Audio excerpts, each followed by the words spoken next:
Did you know that making sourdough bread can take just as long as a relationship?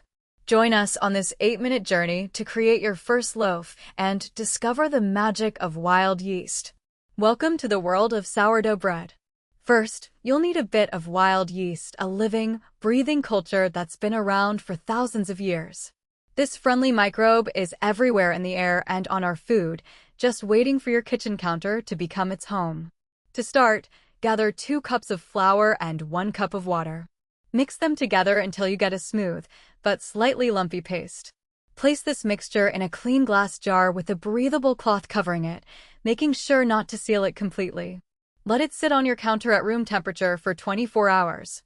During this time, the wild yeast will wake up and start munching on the sugars in the flour, creating tiny bubbles of carbon dioxide that give sourdough its characteristic light and airy texture. After a day, you'll notice some activity in your mixture.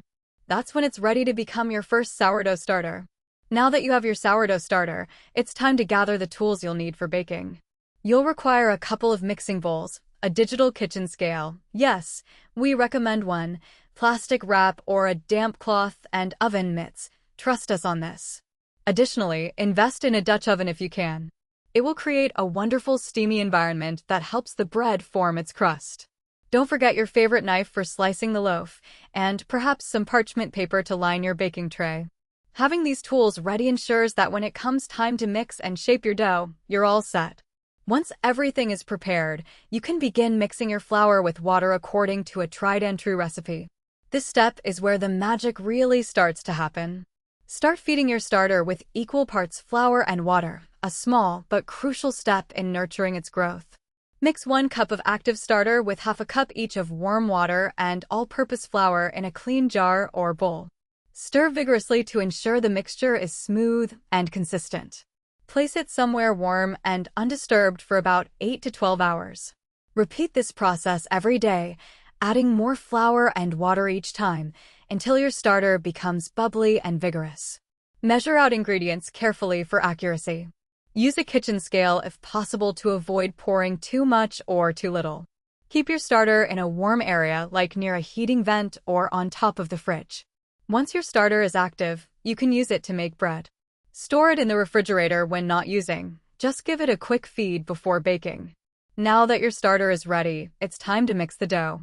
In a large bowl or mixing machine, combine your active starter with warm water, salt, and flour. Start with about 3 cups of flour for every cup of starter. Adjust as needed based on the hydration level you prefer. Mix until all ingredients are well combined. Use a wooden spoon or an electric mixer to incorporate everything thoroughly. If using a mixing machine, let it knead for 10 to 15 minutes until the dough becomes smooth and elastic. Remember to adjust the flour amount if your dough is too sticky. You can add more flour gradually. Your mixture will seem wet at first, but don't worry, it will come together. Once you've achieved a good consistency, cover the bowl with a clean cloth or plastic wrap and let it rest for about an hour before shaping.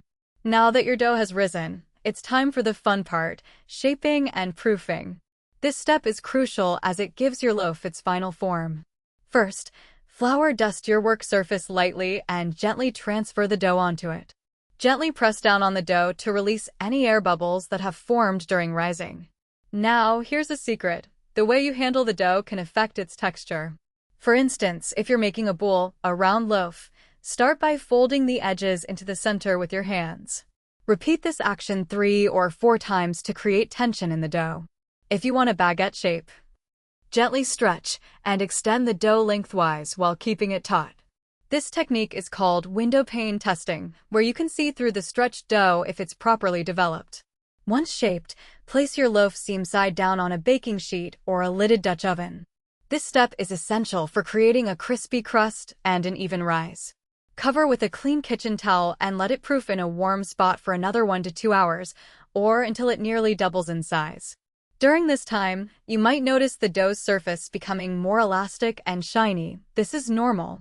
When ready to bake, preheat your oven to around 450 degrees Fahrenheit, 230 degrees Celsius, with a Dutch oven inside. Carefully place the loaf in the oven and cover it with the lid for the first 15 minutes of baking.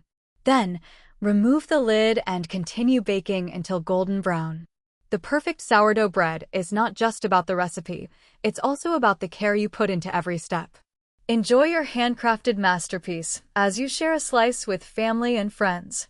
Lift the dough, place it on a baking sheet or in a lined loaf pan, and cover with a clean towel.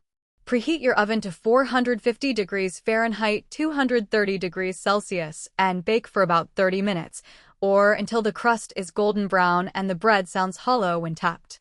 If you want extra crispiness, sprinkle water on the baking stone before placing the loaf in the oven.